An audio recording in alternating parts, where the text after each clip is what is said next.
So keeping in line with inspiring stories, our next speaker is one of my former players. And it's, again, amazing when you look back. I started coaching him when, I guess he was 15, 16 years old when I went to Wood in 2010. And I could see right away that the guy was going to be a Division I player as a junior in high school, and not only to become a big-time recruit, but he was recruited by all the big schools in the country, played in the All-American All-Star game, and I'll let him finish up, but he's had a career that's, if anything was about persistence, his career surely is. Presently, he's with the Carolina Panthers. He's been with the New York Giants, the Bears, and a couple other teams. Born and raised in Doylestown, Colin Thompson.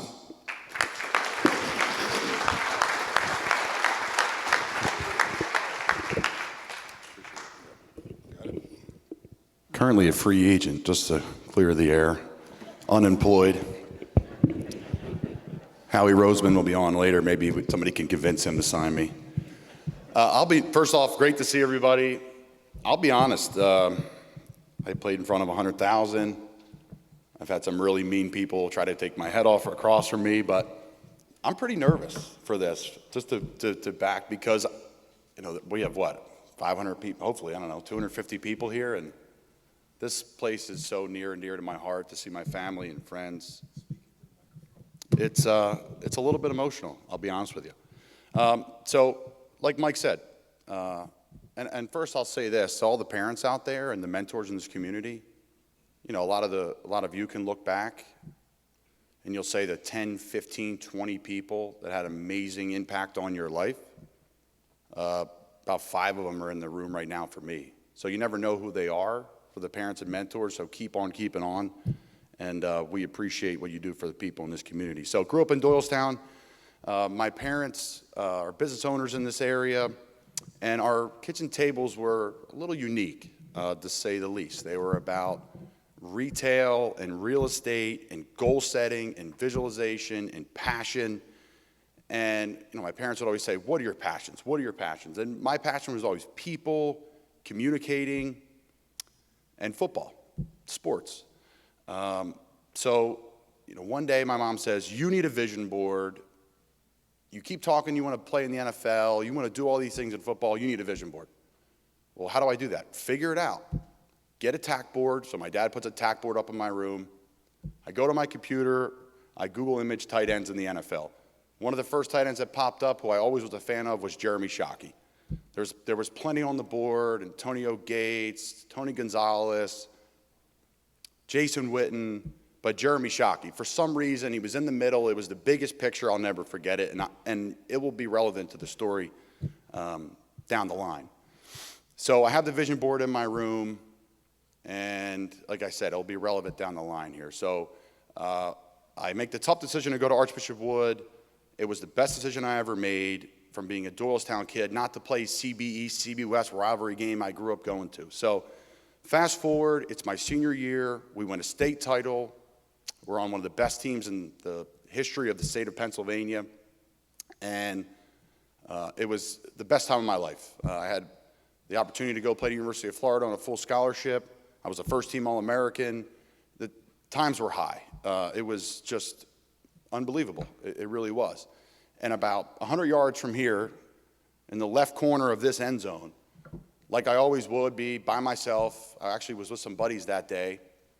And I always ran the stadium steps at CB West. I would look out into Doylestown, look out into the hospital. And I was doing cone drills, because I'm slow and still slow. And Mike would tell me that. He would say, Thompson, run your fastest 40. I'm like, Mike, what's my fastest 40? I don't know, 5 flat, but he's like, you better run it all the time. So Mike made me crazy, and that's why I'm talking to you guys today. But I was going around a cone, and my foot snapped. And I went to Doylestown Hospital over here, and they're like, hey, you got a broken foot. And really, it was the beginning of the end of my career. That happened in, I think, April of 2012. And then I went to the University of Florida, and I broke it again in August of 2012. And then 1 year later, I had an navicular stress fracture, which held Joel Embiid out for most of his career in, what was that, September of 2013. And the University of Florida said, hey, we're going to fly your parents down for Thanksgiving. I'm like, okay, great. Why are you flying my parents down? They're like, hey, your career's over. You can never play football again. It's done. We want you to be able to run around with your kids, coach sports. You're done. You can't play. So, I come to you here 7 years, going on 7 years in the NFL, and it's been an amazing journey, an amazing ride.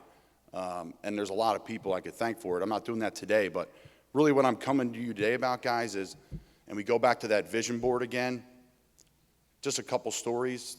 The first one is, I'll never forget this. My mom pulled me out of school when the New York Giants won the Super Bowl. And she's like, and we weren't really Giants fans, we just were fans of the NFL. And she says, you talk about the NFL all the time, you need to go see this. You need to see this Giants Super Bowl parade. And I remember Cold Spring Elementary calling my mom, saying it's not a legitimate excuse for your mom for you to miss school. My mom's like, yes, it is. My son needs to see this. He wants to play in the NFL one day. And everyone looks like you got four heads, of course. But here I am today. And funny enough, I find myself, whatever that was, 20 years later at that point in time, eating lunch with Eli Manning, telling him that story, almost on a daily basis with the New York Giants, because people ask about me all the time. And then the next story goes back to that vision board and Jeremy Shockey. So I'm a more physical player, wasn't throwing the ball a ton. Mike wouldn't throw it to me in high school. They didn't throw me the ball in college either. But blocking tight end, I was an undrafted tight end, wasn't highly rated coming out into the NFL. And the New York Giants signed me undrafted. So super excited, dream come true, extremely emotional day, unbelievable opportunity. That's crazy. I have Giants on my vision board. My mom took me to the Super Bowl parade there. Like, just so many things in line that were all about goal setting, dream chasing, your purpose, your drive, following your passions. And when you're an undrafted player, you don't really have a lot of say of what cleats you have, how my pads fit. Like, you just show up and it's great. It's like freshman football all over again. You're like, just put the ball down and let's go. It's kind of freeing in a way. And there's my buzzer, as I'm talking too long as always. And I'll wrap the story up here and goes back to that vision board. So, of course, you don't pick your jersey number.